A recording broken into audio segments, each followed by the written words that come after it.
मंगलम कुंद कुंदार्यो जैन धर्मोस्तु मंगलम सर्वमंगल मांगल्यम सर्वकल्याणकारकम प्रधानम सर्वधर्माणां जैनं जयतु शासनम्।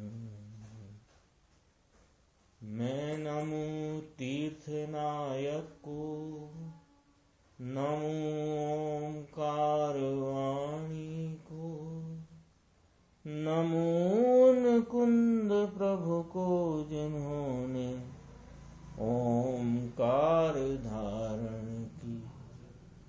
अहो उपकार जिनवर का, कुंद का दिव्य वाणी का, जिन कुंद धनि दाता उन कहान स्वामी का।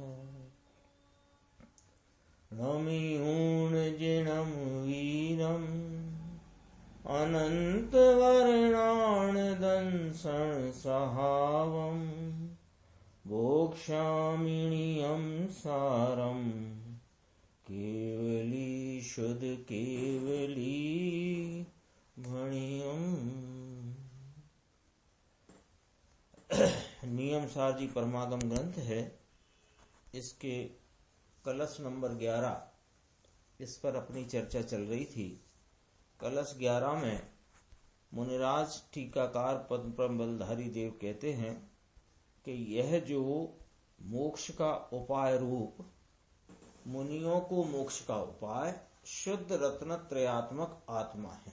इसमें ये कहना चाहते हैं कि शुद्ध रत्नत्रय यानी स्वरूप की प्रतीति, स्वरूप का संचेतन, स्वरूप की लीनता रूपी जो दर्शन ज्ञान चारित्र रूप एक अभेद परिणति से परिणमा हुआ आत्मा, उसको यहाँ मोक्ष का उपाय कह करके निरूपित किया है।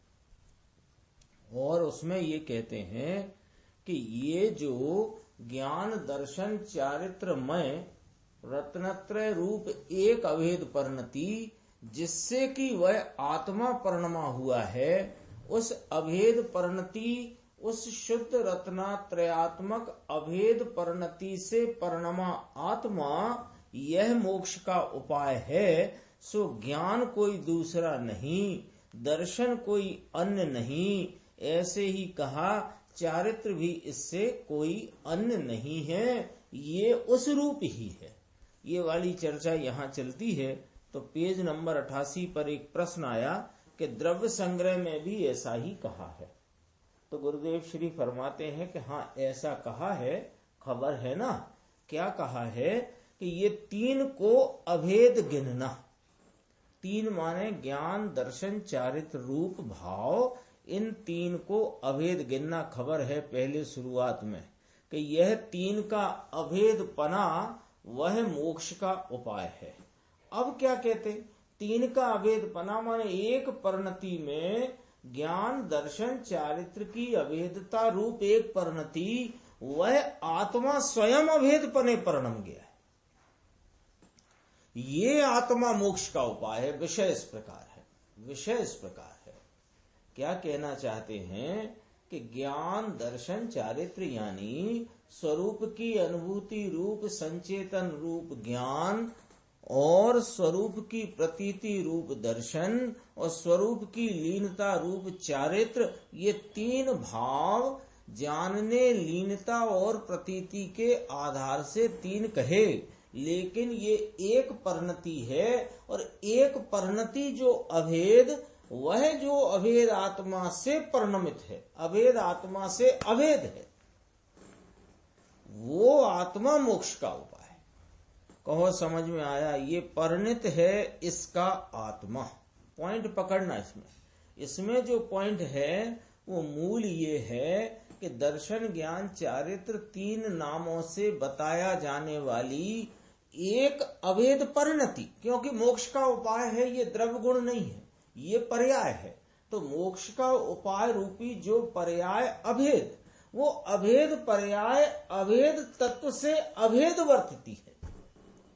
वो जो पर्याय का कोई भी भाव किंचित भी परान्मुखता को प्राप्त नहीं है, पर्याय का सर्वथा पर्याय अनंत गुणों का परिणमन वह स्वरूप से अभेद वर्तता है। स्वरूप कौन है कि अनंत गुणों का अभेद एक आत्मा, उससे अभेद वर्तती है ये परिणति। ऐसे अभेद रूप परिणित जो आत्मा है वह मोक्ष का उपाय है।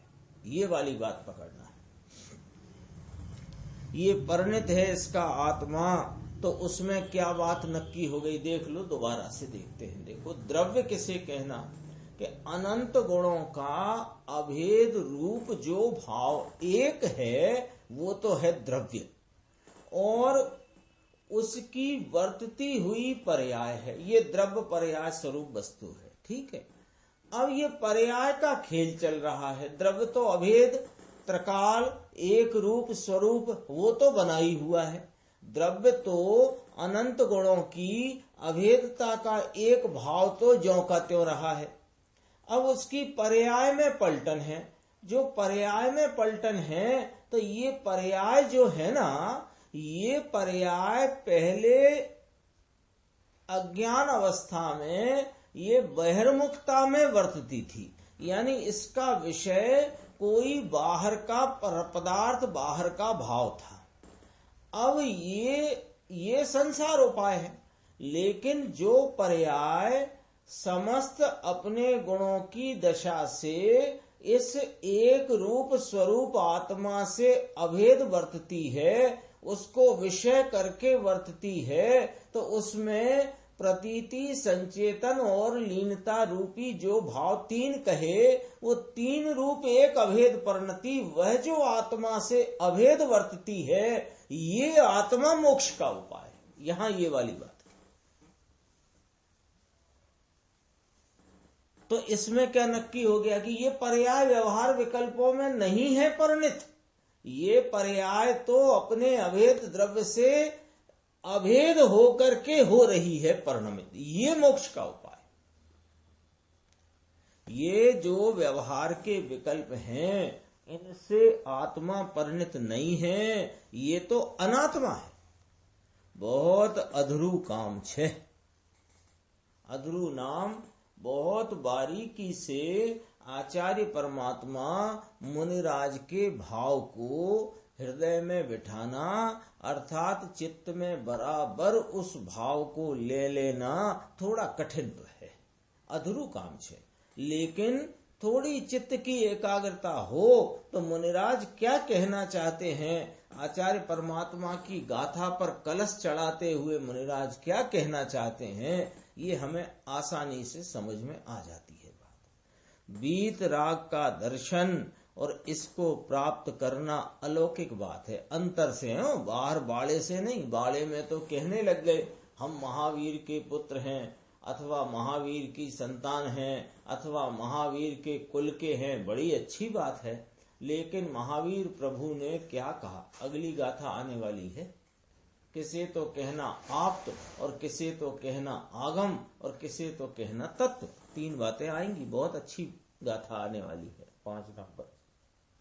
अब क्या कहते हैं देखो, ज्ञान इससे कोई दूसरा नहीं है, यानी कि आत्मा वस्तु भगवान शुद्ध चैतन्य पुण्य पाप के राग बिना का ऐसा आत्मा का ज्ञान, वह जो उस ऐसे आत्मा का संचेतन रूप भाव, ये कोई आत्मा से जुदा नहीं है।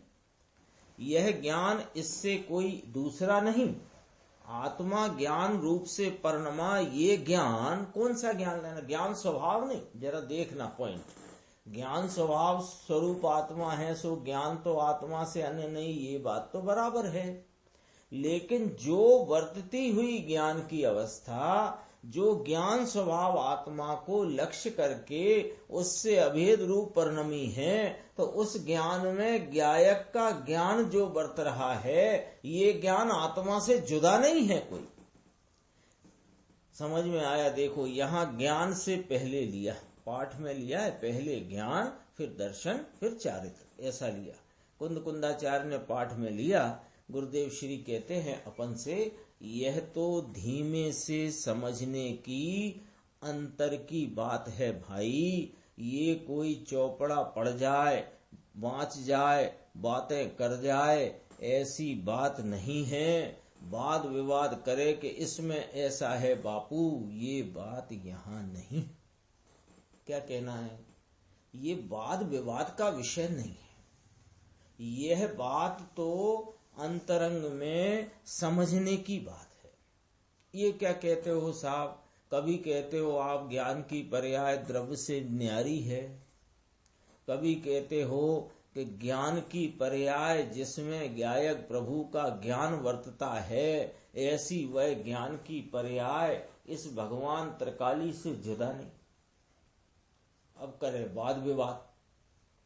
देखो साहब, यहाँ पर्याय को द्रव्य के से अन्य नहीं ऐसा कहा, और अन्य स्थान पर जब आप बात करते हो दृष्टि के विषय की, तो 7वें नंबर की गाथा समय सार जी में कहा, दर्शन नहीं, ज्ञान नहीं, चारित्र नहीं।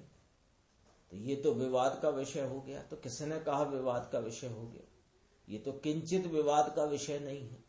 ज्ञान, दर्शन, चारित्र गुण भेद हैं। उन्हें गुण भेदों से देखो तो गुण भेद से न्यारा द्रव्य वस्तु स्वभाव है, वो अभेद है। गुण भेद नहीं इसमें। तो द्रव्य में गुण भेद नहीं, तो गुण और गुण भेद द्रव्य से न्यारे हैं। लो, गुण भेद ही न्यारे हैं। तो पर्याय की क्या कहें कि पर्याय तो अत्यंत जुदा है, क्योंकि पर्याय पलटती हुई विविध रूप है, द्रव्य एक रूप है। अब यहाँ तो आपने द्रव्य पर्याय को न्यारा बता दिया। अब कहते हो कि वो जो ज्ञान की पर्याय जो अभेद आत्मा से अभेद रूप से वर्तती है, ज्ञान, दर्शन, चारित्र रूप अभेद परिणति, वह जो द्रव्य स्वभाव से अभेद वर्तती है, ये जो वर्तता हुआ ज्ञान है ना, ये कोई द्रव्य स्वभाव आत्मा से जुदा नहीं। यहाँ ये वाली बात कहना। तो विवाद है कि विवाद कहाँ है? यहाँ उस त्रिकाली एक रूप द्रव्य को, जिसमें नहीं पर्याय का कोई अंश, जिसमें नहीं पर्याय भेद, जिसमें नहीं कोई गुण भेद, ऐसा जो अभेद एक रूप ज्ञायक दृष्टि का विषय भूत अपना त्रिकाली भगवान आत्मा, उसका आलम्बन लेने वाली जो पर्याय है, वो पर्याय है। लेकिन आलम्बन लेती हुई उसने अपने समस्त पर आलम्बन को छोड़कर इस द्रव्य स्वभाव के आलम्बन में वर्तती है, तो ये द्रव्य स्वभाव से अभेद गिनी जाती है। और अभेद गिनी जाने से ये जो अनुभूति ज्ञान की अवस्था है, ये कोई द्रव्य स्वभाव से द्रव्य से न्यारी नहीं है। ये वाली बात यहाँ है। देखो, आत्मा से कहाँ था अपना? हाँ, भगवान आत्मा अपने स्वभाव से भरा हुआ प्रभु, इसके अंतर्मुख होकर के श्रद्धा, ज्ञान और चारित्र होना, यह मोक्ष का उपाय कहा। ठीक है साहब, बराबर बात है। तो 3 गिनाए, श्रद्धा, ज्ञान और चारित्र का होना, ये मोक्ष का उपाय कहा था। अब कहते हैं कि 3 पने परनमा हुआ आत्मा मोक्ष का उपाय है। लो, अब जरा एक एक पॉइंट समझना।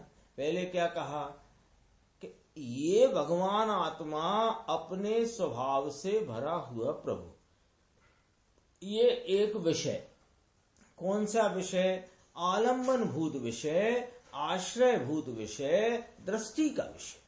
पहले इसको रखो यहाँ पर, बिल्कुल क्लियर कट रखो। कैसा रखो कि यह भगवान आत्मा अपने स्वभाव से बेहद भरपूर अनंत स्वभाव स्वरूप एक अभेद पिंड तत्व है। ये जो है, अब जो इसकी तरफ इसकी अंतर्मुखता में जो पर्याय हुई, अब पर्याय तो पर्याय में कौन मुख्यता से गिनाया कि श्रद्धा, ज्ञान और चारित्र, यानी स्वरूप का अवलंबन लेती हुई पर्याय में उसका अनुभव रूप दशा, उसकी प्रतीति स्वीकारता अहम रूप दशा और उसकी लीनता की दशा, ये मोक्ष का उपाय कहा। किसको कहा? ऊपर से ही चली आई ये बात दूसरे नंबर की गाथा से। शुद्ध रत्नत्रयात्मक परम निरपेक्ष वह मोक्ष का उपाय है। फिर उसकी तीसरी गाथा में बात कही, नियमेण यजम कज्जम नाण दंसन चरित्रम। वो व्यवहार से उसका परिहार दिखाया और वह शुद्ध दर्शन ज्ञान चारित्र रूप परिणति उसे मोक्ष का उपाय बताया। अब कहते हैं कि कलश में कि मुनियों के ये जो दर्शन ज्ञान चारित्र का भाव है ये एक परिणति है और ये एक परिणति को मोक्ष का उपाय कहा, द्रव्य को मोक्ष उपाय ना कहा। पहले द्रव्य के आलम्बन में परिणमने वाली परिणति मोक्ष का उपाय है। मोक्ष का उपाय किसे कहा? 7 तत्वों की व्याख्या में संवर निर्जरा।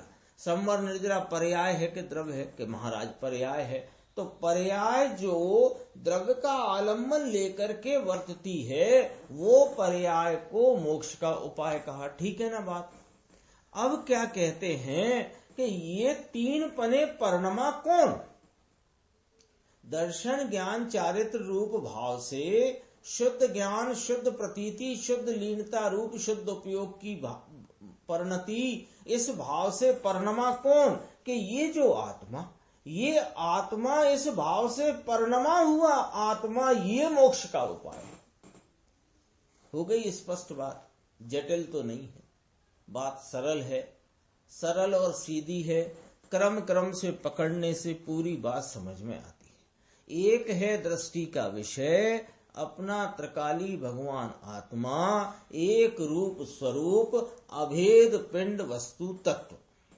पहले ये रखो, इसका आलम्बन लेकर के बरतने वाली पर्याय को मोक्ष का उपाय कहा। आलम्बन लेकर के उसमें होता क्या है कि आलम्बन लेते हुए उसमें स्वरूप का अनुभव, स्वरूप की प्रतीति, स्वरूप की लीनता, ये परिणति को मोक्ष का उपाय कहा। लेकिन इस परिणति में परिणमा कौन?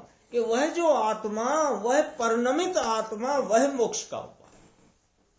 बाहर में परिणमित है वह मोक्ष का उपाय नहीं है। 5 महाव्रत में जो वृत्ति है, जो आत्मा की परिणति की वृत्ति 5 महाव्रत आदि में लगी है, वो मोक्ष का उपाय नहीं है। जो स्वरूप में लगी हुई परिणति और उससे परिणमा हुआ आत्मा, ये मोक्ष का उपाय है।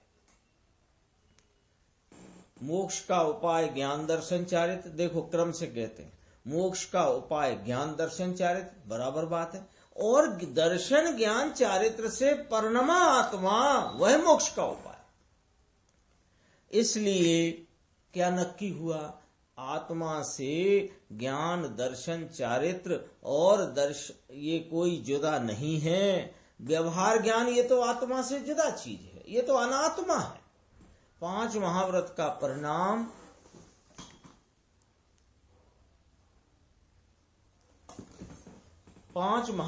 परिणाम व्यवहारु ज्ञान। व्यवहारु ज्ञान माने शास्त्र ज्ञान।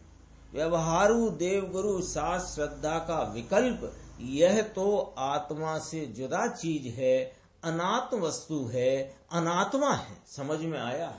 सूक्ष्म बात बैठती है ना सुमेरुमल जी, बात तो ये है, ये ही बात है।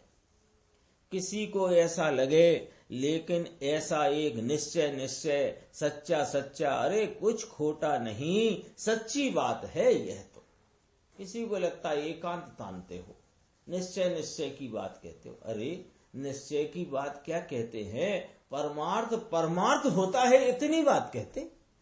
और जो अयथार्थ है, जो परमार्थ नहीं है, वो परमार्थ नहीं होता, अयथार्थ होता है, झूठा होता है।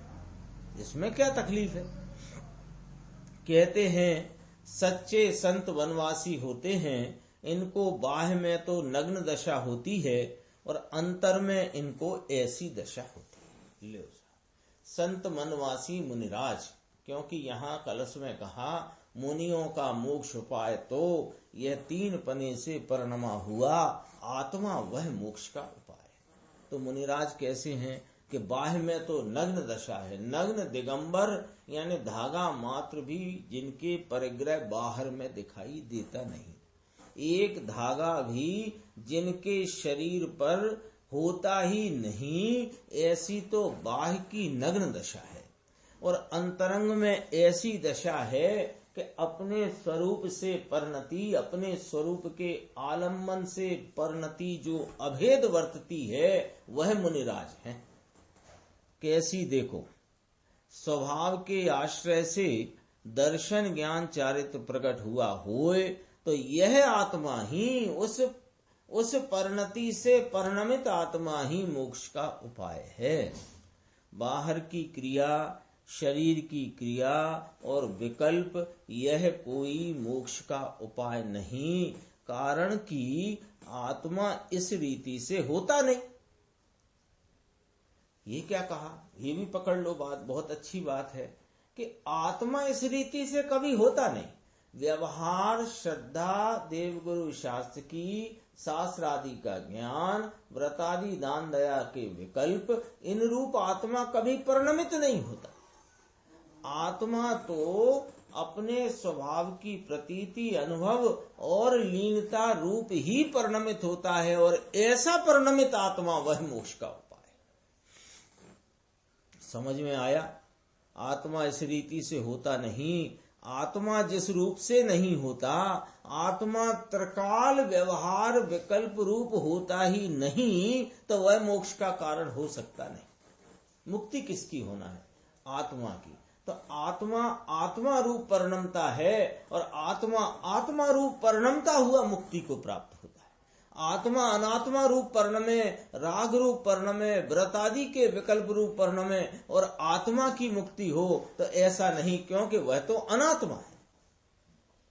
बहुत खुलासा गुरुदेव श्री की आती है भैया। निरंजन भाई, बहुत मार्ग जुदा, बीत राग का मार्ग लोगों को मिलता नहीं, सुनने नहीं मिलता, इसलिए कहीं ना कहीं रुक करके जिंदगी चली जाती है। कहते हैं कि आत्मा स्वयं ही मोक्ष का उपाय है। क्यों क्यों ऐसा कहा? कि ये जो ज्ञान है ना, कौन सा? जो सम्यक ज्ञान, स्वयं संवेदन ज्ञान, आत्मा का ज्ञान, 89 है। आत्मा का ज्ञान, वह ज्ञान कोई आत्मा से भिन्न नहीं है। समझ में आया? बहुत ही अद्भुत यह कलश है, 11वां कलश। इसमें कहते हैं कि आत्मा रूप से परिणमा ज्ञान, आत्मा रूप से माने आत्मा के लक्ष्य में वर्तता ज्ञान, उसके लक्ष्य में वर्तती प्रतीति की परिणति, उसके लक्ष्य में वर्तती लीनता, ये दर्शन ज्ञान चारित्र तीन भेद से कही, ये एक अभेद परिणति है अनंत गुणों की। और वह जो अभेद परिणति है वह आत्मा से अभेद वर्तती है, क्योंकि उस परिणति में वर्ता कौन है? कि आत्मा। तो ऐसी परिणति से परिणमित आत्मा वह मोक्ष का उपाय। तो राग आदि से परिणमित आत्मा मोक्ष का उपाय क्यों नहीं है? ऐसा प्रश्न हो सकता है। तो कहते हैं कि राग आदि रूप आत्मा कभी परिणमित होता ही नहीं। वो जो कुछ भी परिणमन है वो अनात्मा है, और अपने स्वरूप की लीनता प्रतीति और उसके अनुभव रूप परिणमन की दशा वो आत्मा है। तो आत्मा इस प्रकार परिणमा आत्मा ही मोक्ष का उपाय।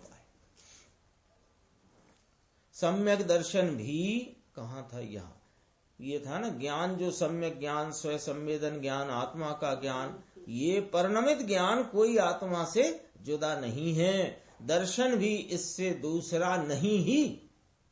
लो, ये फिर ही लगा दिया इसमें।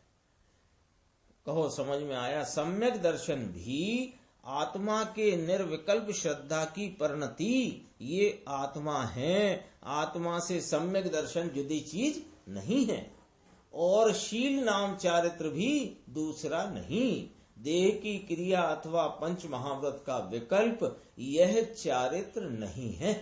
चारित्र तो आत्मा है।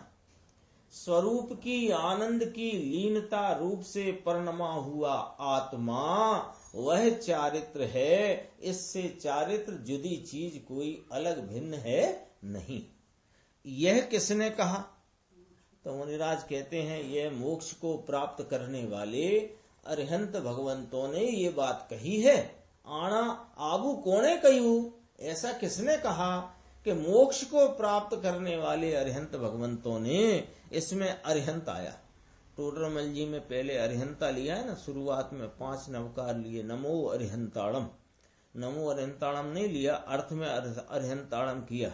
टोडरमल जी ने शुरुआत में पहले नवकार लिया कि नमो अरिहंताड़म ऐसा लिया, अर्थ में नमो अरिहंताड़म किया, पाठ ऐसा लिया, नमो अरिहंताड़म न लिया। पता नहीं क्या कह रहे हैं वो, कुछ उसमें से कहना चाहते हैं टोडरमल जी की बात। यह बात किसने कही कि रत्नत्रय परिणति से परिणमित आत्मा ही मोक्ष का उपाय है, कि यह मोक्ष को प्राप्त करने वाले अरिहंत भगवंतों ने कहा है। कोई घर की बात, किसी के घर की बात नहीं है। परमात्मा त्रिलोकनाथ वीतराग देव ने कहा है। अब ये बात क्या गजब की करी, यह जानकर जो जीव माता के उदर में पुनः नहीं आता वह भव्य है। मोक्ष की बात है ना, मोक्ष हुआ, इसको पुनः से अवतार होता नहीं।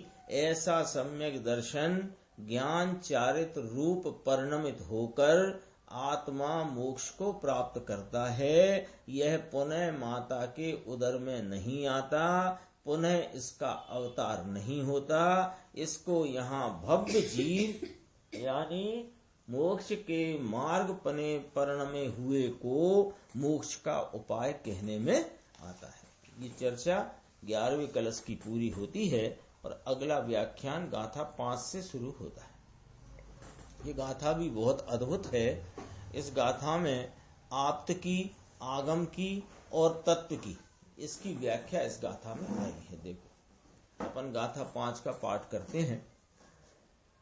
अत्तागम तच्चाणम सदहणादो हवे सम्मतम बव गए अशेष दोषो सयल गुण पाहवे अत्तो रे आप्त आगम तत्वनि श्रद्धाति समकित होए छे निशेष दोष विहीन जे गुण सकल मयते आप्त छे।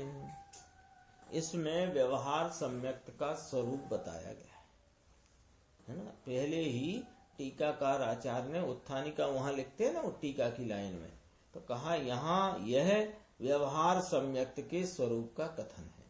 और व्यवहार सम्यक्त का स्वरूप बताते हुए आप्त की, आगम की और तत्वों की, 3 की यहाँ व्याख्या कर दी कि आप्त माने कहने वाला, आगम माने कहा हुआ, और तत्व माने जिसको कहा उसका विषय। तो 3 हो गए ना।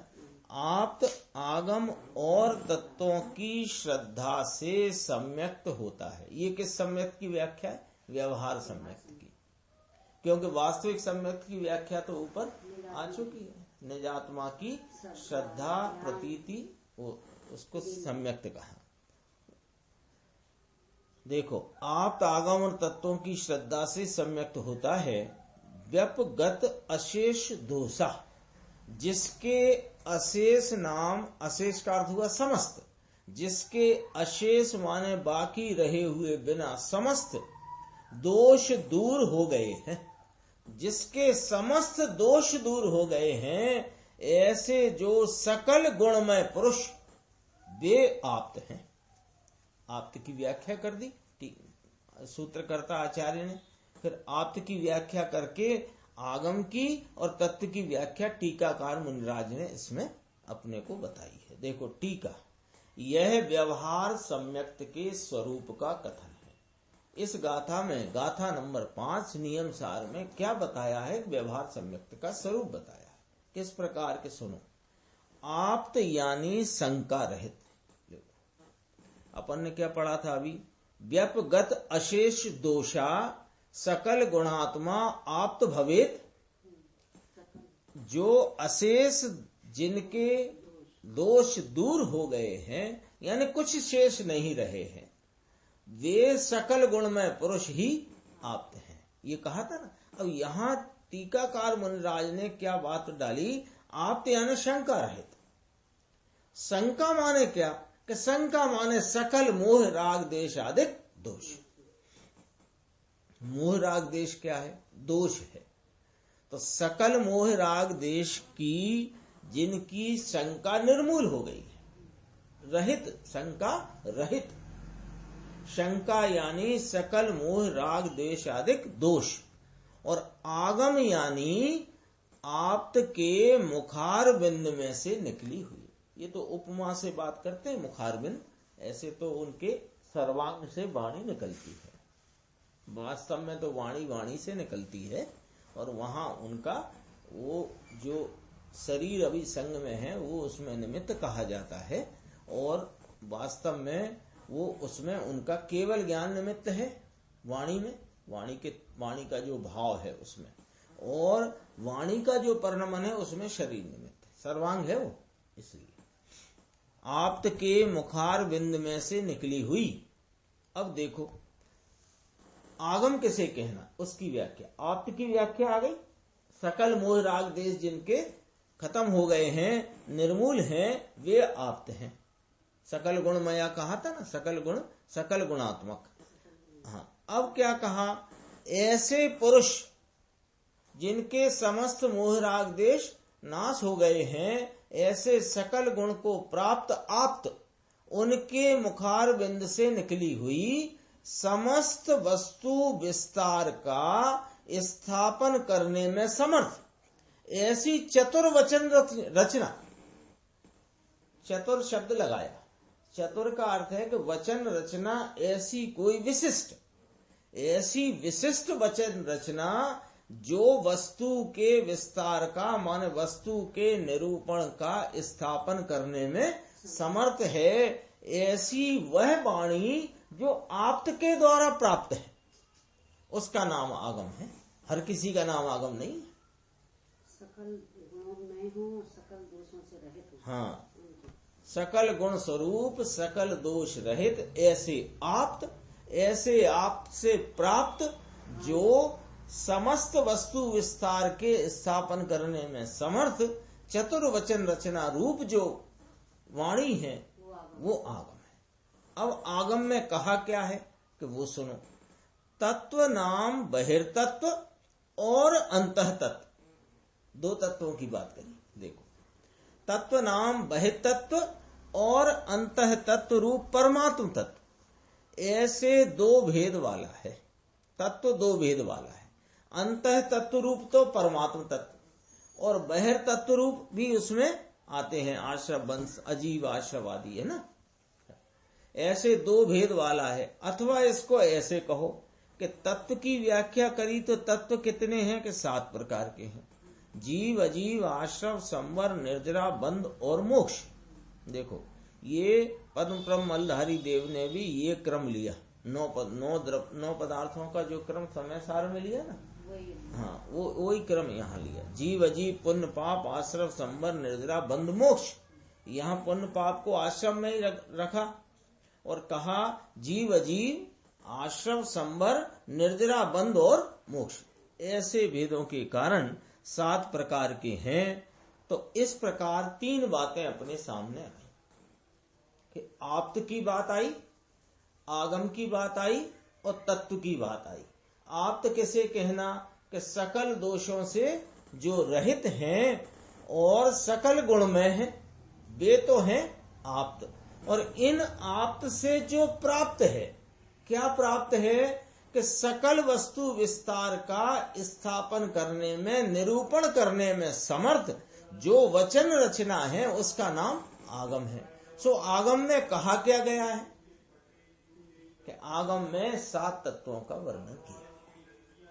तो 7 तत्व के 2 भेद बताए, बहिर्तत्व और अंतः तत्व। बहिर्तत्व में अजीव आदि और अंतः तत्व में परमात्मा तत्व। और इसको दूसरे प्रकार से कहें तो कहा जीव अजीव आश्रम संवर निर्जरा बंध और मोक्ष, ऐसे 7 प्रकार के तत्व इस जिनवाणी में आगम में कहे गए।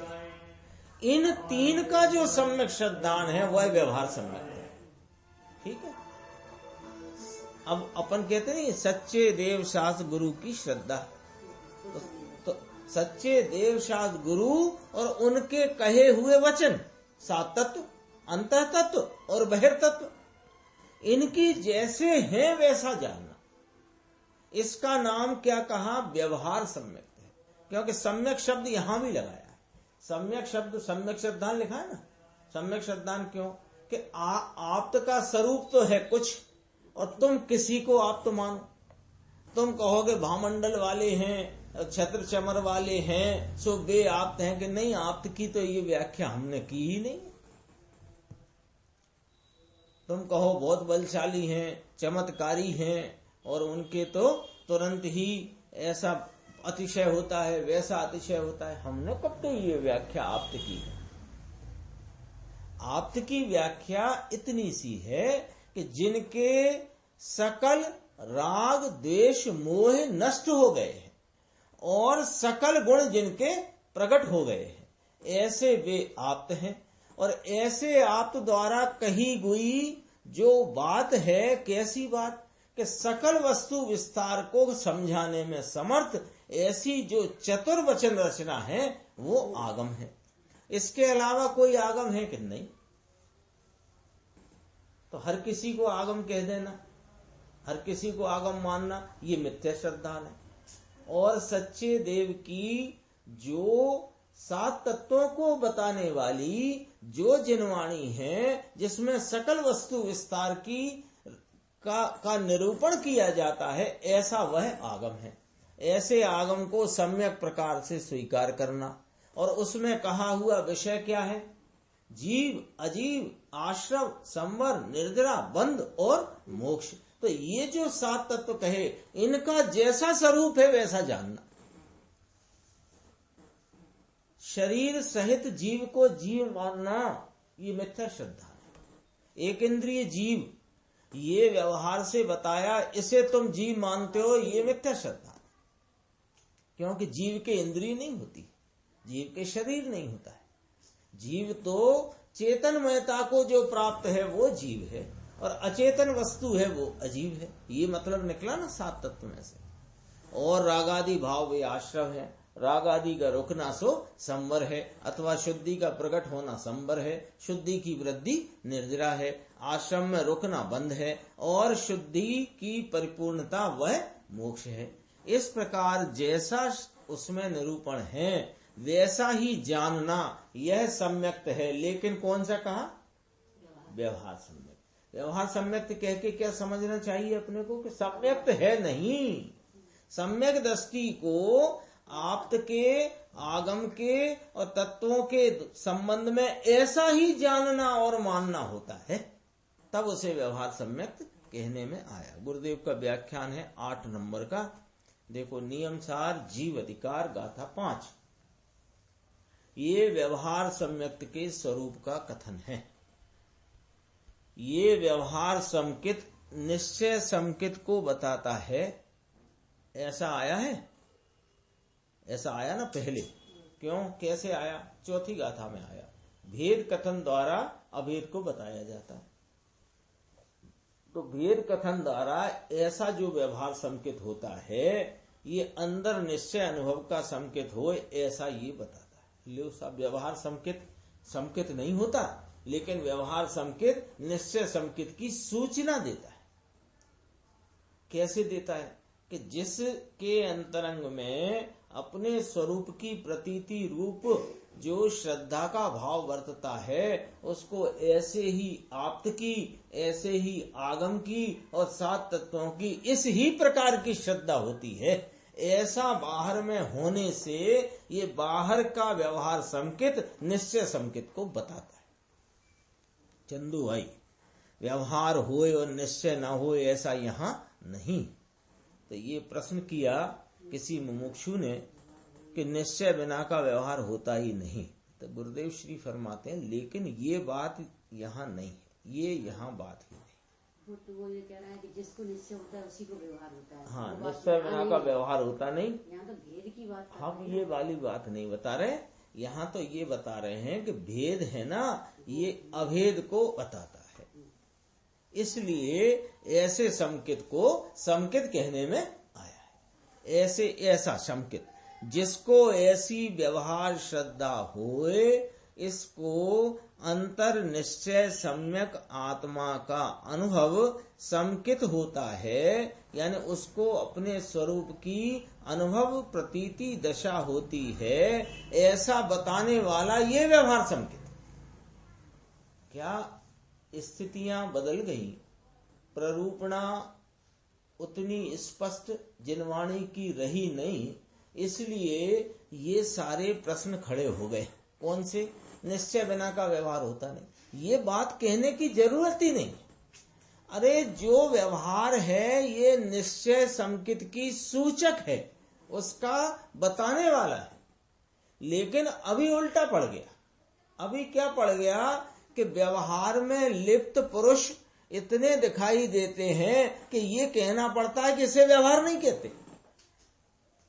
उल्टा पड़ गया ना मामला। क्यों? कि जिनवाणी की प्ररूपणा की स्पष्टता रही नहीं, अपितु इधर उधर गड़बड़ ज्यादा चल गई। तो लोगों ने जो सच्चे देवगुरु शास्त्र की श्रद्धा और उसमें कहा हुआ आगम उसकी श्रद्धा और आगम में कहे हुए सात तत्व का जैसा स्वरूप है वैसे जानने मानने रूप बात को, जो कि निश्चय संकित की सूचक है, लेकिन लोग इसमें ही उलझकर संकित मानने लग गए। तो फिर ये कहना पड़ गया भाई साहब निश्चय बिना का व्यवहार नहीं होता। लेकिन वास्तव में यहाँ वो बात नहीं कहना है, यहाँ तो ये कहना है कि ये व्यवहार संकित निश्चय संकित को बताता है, ऐसा कहते। जैसे एक उदाहरण से अपन समझ सकते हैं, थोड़ा सा टेढ़ा है लेकिन संक्षेप में बात करते हैं कि बाह्य में नग्न दिगंबर दशा, हाथ में उपकरण के रूप में पीछी कमंडल सिवाय कुछ नहीं, चार हाथ भूमि देखकर चलने रूप उनकी गमन क्रिया, ये सब क्या बता रहा है कि यह संत अहो, यह संत अपने स्वरूप की आराधना करने वाले। वास्तव में तो ये व्यवस्था थी, लेकिन अब स्वरूप आराधना बिना ही जब ये सब दिखाई दे रहा है और स्वरूप की आराधना का वहां कोई हिसाब ही नहीं है, तब ये बड़ा मुश्किल पड़ गया कि भैया जो सच्चे जिनको तीन कषाय चौकड़ी का अभाव हो उन्हें मुनि कहना। जबकि कथन यो करना है आगम में कि बाह्य में नग्न दिगंबर चार हाथ भूमि देखकर जिनकी गमनादिक क्रिया होती है, ऐसे मुनिराज भावलिंगी संत है। कथन यो करना था, लेकिन वो मुश्किल पड़ गई। ऐसे ही यहां कहते हैं सच्चे देव गुरु शास्त्र की श्रद्धा, आगम की श्रद्धा, उसमें कहे सात तत्वों का जैसा स्वरूप है वैसा जानना मानना, इसको व्यवहार संकित कहते हैं। यह निश्चय संकित को बताने वाला है। ये पहले कथन आ गया है, भेद कथन द्वारा अभेद समझाना है। भाई पंडित जी ने बहुत सरस किया, अपी चंद जी है ना, अपी चंद है ना शब्दार्थ में, इसका थोड़ा अनुवाद अभी कुछ पता नहीं क्या कहा, अपी चंद क्या है समझ में नहीं आया, इसका थोड़ा अनुवाद करते हैं 5 मिनट। देखो, आप्त आगम और तत्वों की श्रद्धा से सम्यक्त होता है, शब्द तो ये है, लेकिन ये व्यवहार है ऐसा। अब कितनों को ये बैठती नहीं है बात कि नहीं साहब इसमें व्यवहार कहाँ लिखा है, ये लिखा ना ऊपर, आप्त आगम और तत्वों की श्रद्धा से सम्यक्त होता है। अन्वयार्थ निकाल लो तो अभी अपन पकड़ लेंगे। देखो बात लिखा है ऊपर अन्वयार्थ की, आप्त आगम तत्वानाम श्रद्धानात सम्यक्त्वम। ये कहां से आई बात? ये बात अत्तागम तच्चाड़म सद् हणादो हवेई सम्मतम, 2 पद है ना सूत्र के, उसका अन्वयार्थ में आया। पहले संस्कृत अपीचंद कोई नाम है उनसे कह रहे हैं। हाँ। अपीचंद है ना शब्दार्थ में, देखो हाँ किसी को, हाँ अपी चंद कोई होंगे या वो छपने में कुछ और नाम होगा। अब देखो इसमें क्या उठाई बात, आप्त आगम तत्वानाम श्रद्धानाद सम्यक्तम भवति होता है। आप्त आगम और तत्वों की श्रद्धा से सम्यक्त होता है। देखो साहब कुंद कुंद आचार्य ने तो इतना ही लिखा है कि नहीं लिखा। तो लोग इस प्रकार का प्रश्न उठाते हैं कि ये आप कैसे ले आए कि इसको व्यवहार सम्यक्त कहा, और निश्चय सम्यक्त स्वरूप की निर्विकल्प प्रतीति का नाम है। ये बात आप कहां से ले आए? ऐसा पहले कह दिया मोक्ष का उपाय क्या है, वो नहीं है तो ये व्यवहार है, तो ये व्यवहार है। तो ये टीकाकार मुनिराज ने स्पष्ट कह दिया है इसमें। तो कितनों को ही यह बात नहीं बैठती कि देखो साहब इसमें व्यवहार संकेत है, ऐसा कब लिखा है? अरे ऐसा लिखा है, यहाँ तो संकेत कहा है, व्यवहार संकेत क्यों घुसा दिया आपने? तो ऐसा कितने ही कहते हैं। लेकिन टीकाकार मुनिराज ने आज से लगभग 1000 वर्ष पहले जब इस नियम सार परमागम की टीका की, तब उन्होंने इसकी उत्थानिका में लिखा। गाथा की टीका करने के पहले उत्थानिका में ये शब्द लिखा, यह व्यवहार सम्यक्त के स्वरूप का कथन है ना। तो अब इसमें आगे समझाते हैं। देखो, जिसके अशेष नाम समस्त दोष दूर हुए हैं। अब आप्त की व्याख्या, परमेश्वर आप्त हित के लिए प्रतीति करने लायक परमात्मा ऐसे होते हैं जिनके अशेष दोष दूर हुए हैं, सब दोष निकल गए हैं। ऐसे जो सकल गुणमय पुरुष और पूर्ण गुणमय पुरुष, इनको यहाँ आप्त कहते हैं। ये आप्त की व्याख्या है। पाठ में तो इतना ही है, फिर टीका में ये सब करेंगे। आगम की भी व्याख्या टीका में ली, तत्व की भी व्याख्या टीका में ली। आप्त यानी शंका रहित, टीका में ली ये बात। पहले ये बात ली कि जिसको शंका नहीं, तो शंका माने क्या कि शंका अर्थात सकल मोह राग द्वेषादिक दोष, ये शंका की व्याख्या। दर्शन चारित्र जितने दोष मिथ्यात्व सहित हैं, मिथ्यात्व मोह आया ना, मोह सहित के जितने रागादि दोष हैं, वे सब दोष, ये सब दोष सहित, तो दोष सहित को शंका कहते हैं, और शंका रहित हैं उनको आप्त कहते हैं। समझ में आया? हो गया। नियम सार पुस्तक नहीं हो, बाहर अधिक नहीं निकाला होगा। तपसी कैसे कम पड़ गया नियम सार, अधिक रखना चाहिए। लाख रख के 50, 60, 70 रखना चाहिए। क्या जवाब दिया? राम जी भाई कहते हैं ये समझता नहीं। उनका कहना है कि ग्रंथ लोगों के पास कम क्यों है, पूरे लाके रखना चाहिए। गुजराती तो हिंदी हो ना, हिंदी बहुत हिंदी होते हैं, हिंदी भी रखो, ऐसा कहना चाहते। अभी रविवार था ना, इसलिए ज्यादा हुए, फिर मंगा लेना बाद में। रविवार के दिन अधिक व्यक्ति होते हैं, ये तो शब्द अंदर होए, शब्द पढ़े पुस्तक में, तो इसको ख्याल आए। आप्त यानी परमेश्वर सर्वज्ञ देव, ये किसको कहना कि जो शंका रहित हों उनको कहना। शंका किसे कहना कि सकल मोह राग देश आदि दोष वे शंका है, उनसे रहित वे आप्त है। बव गए अशेष दोषों, इसको संक्षेप में कह दिया शंका। शंका यानी मोह मिथ्या राग द्वेष आदि दोष हुआ। सयल गुणप्पा चौथा पद लिया, इसमें ऐसा कहा शंका रहित, इतने में समा दिया। फिर कहा आप्त यानी परमेश्वर वीतराग देव, सर्वज्ञ देव, यहाँ सकल गुणमय अस्ति और दोष रहित ये नास्ति। इनको शंका रहित में दोनों समा दिए। शंका माने वह, शंका यानी वह मिथ्यात्व राग देश आदि दोष, इससे रहित वे गुण, सो वे आप्त हैं, ऐसा कहते हैं। आप्त की व्याख्या इतनी संक्षिप्त करी। यानी ये गाथा नंबर 5 नियम सार की। कभी भी कोई आपसे, कोई आपके चित्त में प्रश्न उठे, कभी विचार में कोई बात चलती हो, कभी कोई आपसे पूछ ले आप्त किसे कहते हैं, तो ये 5वें नंबर की गाथा में से आपके पास आप्त की परिभाषा प्राप्त है। क्या सकल सकल दोषों से रहित, समस्त दोषों से रहित सकल गुणमय जो है वे आप्त है। ये आप्त की व्याख्या इसी में आए, परिभाषा, और आगम की परिभाषा इसमें, और तत्व की परिभाषा, 3 परिभाषाएं इस गाथा में से अपने को प्राप्त होती है। परमेश्वर आप्त की व्याख्या इतनी संक्षिप्त करी। परमेश्वर इसको कहिए कि जिसको मोह नहीं और जिसको राग द्वेष शोक वासना विषय विकल्प रति अरति कोई भी दोष का अभाव है। कोई कहे कि अरिहंत भगवान को रोगादि होते हैं, अरिहंत भगवान को किसी के प्रति का राग होता है, तो ये कोई बात कहे तो कहना ये आप्त का लक्षण ही नहीं, दोष है, दोष रहित हो। अर्थात कि इसमें यह अभाव वाले गुण जो हैं, इन गुणों का इसको सद्भाव है, ऐसी इतनी संक्षिप्त व्याख्या ले ली है।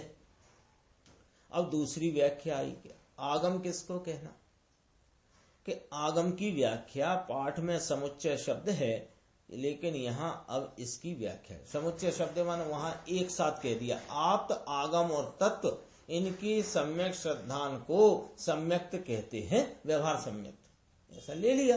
अब आगम, आगम यानी आप्त के मुखार बिंद में से निकली हुई सर्वज्ञ परमेश्वर। आप्त माने अब अपने सामने आ गया नाम, आप्त कैसे कहना, सर्वज्ञ परमेश्वर। तो सर्वज्ञ परमेश्वर, अब कहा गुरुदेव ने शब्द तो मुखार बिंद लिया, ऐसा कहते हैं मुख रूपी कमल, मुखार बिंद है ना, मुख अरविंद, मुख रूपी कमल, तो मुख रूपी कमल से निकली हुई। लोग ये रीति समझते हैं ना, नहीं तो तीर्थंकर सर्वज्ञ की वाणी तो आखा शरीर माथी सर्वांग में से ओम ध्वनि उठती है, ओंठ हिलते नहीं, कंठ हिलता नहीं, पूरे शरीर में से ध्वनि उठती, ओम करके ऐसी ध्वनि पूरे सर्वांग से निकलती है, ओम ऐसी आवाज उठती है। समझ में आया। लेकिन चलती भाषा में लोग ऐसा समझें, इसलिए मुखारविंद शब्द लिया है, मुख रूपी कमल में से निकली हुई। एक तो इतनी बात कही, तो उसमें से क्या कह दिया कि जो सर्वज्ञ परमेश्वर की वाणी है वही आगम है, इतना कह दिया। और उस आगम की विशेषता क्या, वो अब कहते हैं कि परमेश्वर के मुख से निकली हुई, भगवान सर्वज्ञ के परमेश्वर के मुख से निकली हुई समस्त वस्तु विस्तार का स्थापन करने में समर्थ। जितने 3 काल 3 लोक के द्रव्य गुण और पर्याय हैं, इनको स्थापन करना माने सिद्ध करने में, साबित करने में जो वाणी समर्थ है। ऐसी चतुर्वचन रचना को आगम कहने में आता है। समझ में आया। ये अज्ञानियों ने कल्पना से शास्त्र रच लिए हों, यह आगम नहीं है, ऐसा यहाँ कहते हैं। प्रकाश दास जी, क्या हुआ, ये आगम सत्य है प्रश्नवाचक, इसके यहाँ ना पाड़ते। कौन सा, ये भगवती जो कुछ भी है काल्पनिक रचा हुआ, ये आगम नहीं है। आप्त सर्वज्ञ परमेश्वर के मुख से निकली हुई वाणी, पहली बात। और कैसी है वह वाणी कि चतुर्वचन माने क्या कि सर्व वस्तु का स्थापन करने में समर्थ है। इस वाणी को आगम कहने में आता है। कहो समझ में आया। ये आगम की श्रद्धा, उसको व्यवहार सम्यक्त कहना। तो पहले आगम क्या, वो तो पकड़ो कि जो कुछ भी है श्रद्धा है हमें, तो तुम्हारी श्रद्धा ऐसे नहीं चलेगी। किसी को भी जिनवाणी कह दो। हाँ, कोई भी जिनवाणी के नाम पर आपको राग में मोक्ष के मार्ग की व्याख्या करे और आप कहो कि वाह जिनवाणी आपका तो धन्य। अरे किस जिनवाणी की बात कर, जिनवाणी में राग की पुष्टि हो सके ऐसी जिनवाणी ही नहीं।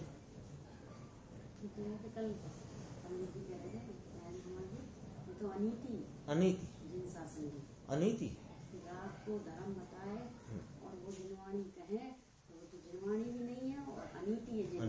जैन धर्म की अनीति। जो बहुत चलती है ना बात, अन्याय अनीति अवक्ष, तो अन्याय है ये, अनीति है। राग में धर्म की स्थापना करना, धर्म का साधन बताना, धर्म की मदद कहना, बताना, मानना, समझाना। तो तेरे बताने वाले ने तो कह दिया, लेकिन सुनने वाला समझा नहीं, यही धर्म है जगह का। अब बताने वाले को बड़ा दोष है। हाँ। और दूसरी समस्या तो ये है एक एक बात को क्लियर करते हैं। हाँ। ये भैया धर्म क्यों कहा गया है, ये सब बताते हैं। यह आगम की श्रद्धा ऐसा कहना है यहाँ तो दो बातें आ गई कि आप्त की श्रद्धा और आगम की श्रद्धा, ये व्यवहार संकित है, ये विकल्प है। लेकिन ये व्यवहार संकित क्या बताता है कि अंदर में इसकी आत्मा की श्रद्धा और आत्मा का ज्ञान अनुभवन है, ये बताता है। समझ में आया? अहम आत्मा शुद्ध चैतन्य मूर्ति अभेद की प्रतीति अनुभव में हुई, इसका स्वयं संवेदन ज्ञान हुआ, यह निश्चय दर्शन ज्ञान, इसको कौन बताता है कि ये व्यवहार दर्शन और इसकी ये श्रद्धा बताती है कि इसके पास वस्तु है, इसके पास वह अपने स्वरूप की अनुभव रूप वस्तु इसके पास है। हाँ, रत्नत्रय का धारी है ये, मोक्ष के मार्ग में चलता हुआ मोक्षार्थी है ये, मोक्ष का यात्री है ये बताता है। लेकिन अब वो थोड़ी गड़बड़ हो गई तो ये कहना पड़ता है कि साहब व्यवहार निश्चय बिना काय का व्यवहार, ये कहने की जरूरत नहीं थी, लेकिन अब हो गई सो हो गई। ये वस्तु इसके पास है। प्रश्न ऐसा नहीं होता, देखो अभी गुरुदेव ने लिया प्रश्न, एवो न होए कि व्यवहार श्रद्धा होए त्यान निश्चय न हो, ये यहाँ प्रश्न ही नहीं है। ये प्रश्न रख करके कोई बात ही नहीं है। गजब की बात है, थोड़ी समझना।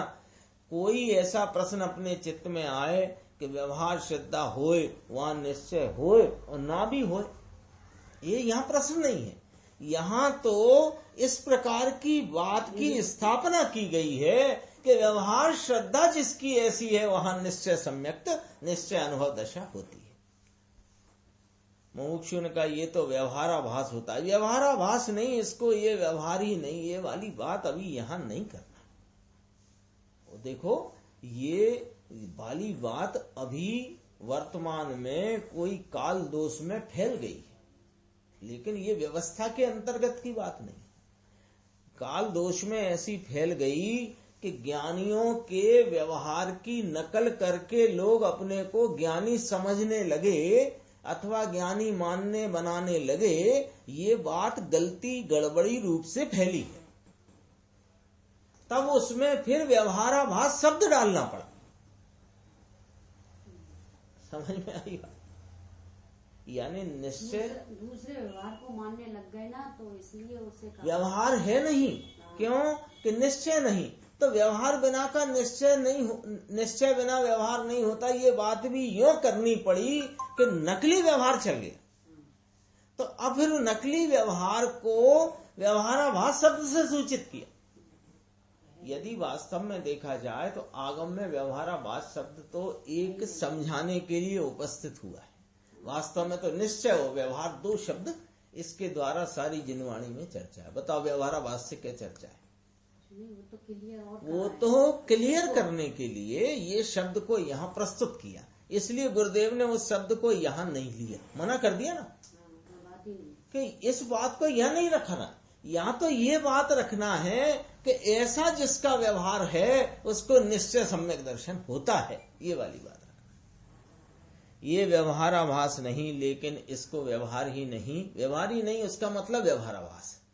व्यवहार तो किसको कहना कि जिसको आत्मा एक रूप अखंड अभेद अनुभव में आकर प्रतीति हो गई है, इसको ऐसा व्यवहार संकित कहने में आता है। न इसको ऐसा व्यवहार होता है, उसे संकित कहने में आता है।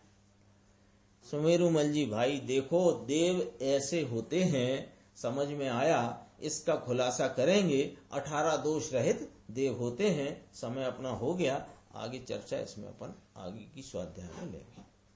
निज निधि निज में बताई यह अनंत उपकार है उसके लिए जिन वाणी माँ को वंदना शत बार।